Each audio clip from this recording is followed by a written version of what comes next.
Bonjour et bienvenue sur cette vidéo. Aujourd'hui un sujet qui est souvent difficile à comprendre, les intérêts intercalaires.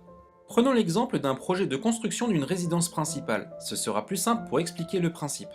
Si nous avons opté pour un financement avec un prêt immobilier, il peut être alors délicat de cumuler le coût de son loyer en cours et les mensualités pleines de notre prêt immobilier. En effet, nous ne pourrons pas habiter immédiatement le nouveau logement car il sera en construction, et nous aurons quand même besoin d'habiter quelque part. Si nos charges de location et de prêt sont importants, on peut se poser des questions, auquel cas il faudra bien réduire d'une façon ou d'une autre notre qualité de vie, réduire les sorties, limiter le montant de nos courses, nos vacances, etc. Alors que faire? Nous avons, disons, 3 scénarios possibles. Le premier scénario est le plus simple. Le seul élément de notre équation que nous pouvons modifier est notre loyer.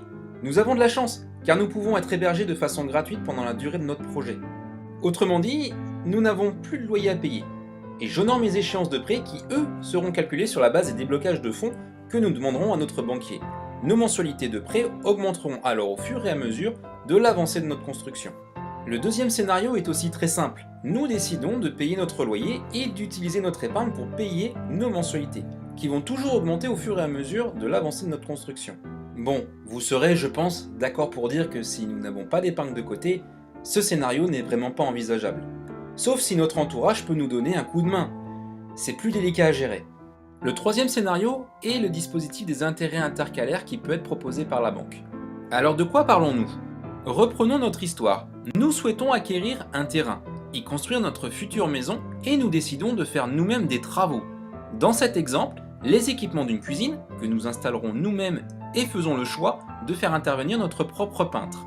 Le terrain et les frais d'acquisition associés coûtent au total 50 000 €.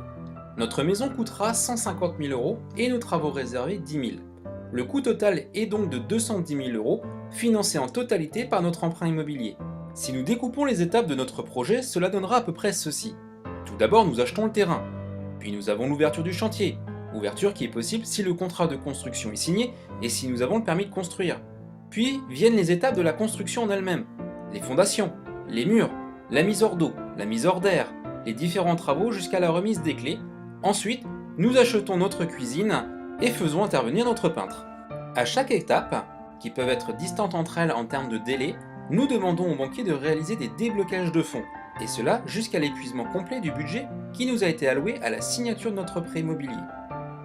Pour comprendre le principe des frais intercalaires, il faut se positionner du point de vue de la banque. À chaque fois que nous lui demandons d'effectuer un paiement, elle va ajouter à chaque étape les montants que nous lui avons donnés en fonction du temps. En effet, notre banque fait ses calculs sur la base de dates précises, dates qu'elle n'est pas en mesure de connaître à l'avance, car c'est nous et notre constructeur qui lui donnons le tempo à suivre. Dans notre exemple, nous commençons par lui demander alors 50 000 €, puis 22 500 €, ce qui fait 72 500 € de débloquer au niveau de la banque. Puis, nouvelle demande de déblocage de 15 000 €, ce qui porte le total donc à 87 500 €, etc. etc. jusqu'au déblocage total de notre enveloppe de prêt, soit 210 000 €. À chaque étape, la banque nous demandera le paiement d'une mensualité qui comprend des intérêts et de l'assurance uniquement. Il n'y a pas de capital remboursé. Tant que nous ne sommes pas passés à l'étape suivante, le montant de notre mensualité ne changera pas. Pour tout nouvel appel de fonds, notre mensualité va augmenter.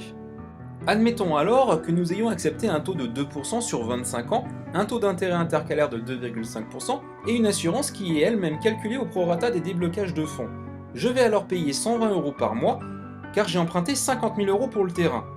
Tant que le chantier n'a pas débuté, je paierai tout le temps 120 € intérêt plus assurance compris. À l'ouverture du chantier, nous emprunterons 72 500 €. Je vais alors payer pendant la durée de cette étape 175 €, toujours intérêt plus assurance compris.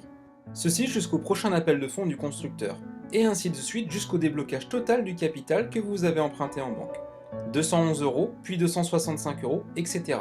Dans notre exemple, en moyenne, si la totalité des fonds sont débloqués sur une période de 12 mois, nous aurons alors 306 € de frais par mois.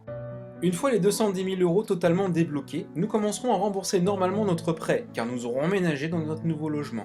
Petite information, quelques banques, pas toutes, peuvent vous proposer de ne pas payer périodiquement les frais intercalaires comme nous l'avons vu dans notre exemple, mais comptabilisera de manière fictive le montant que vous lui devrez.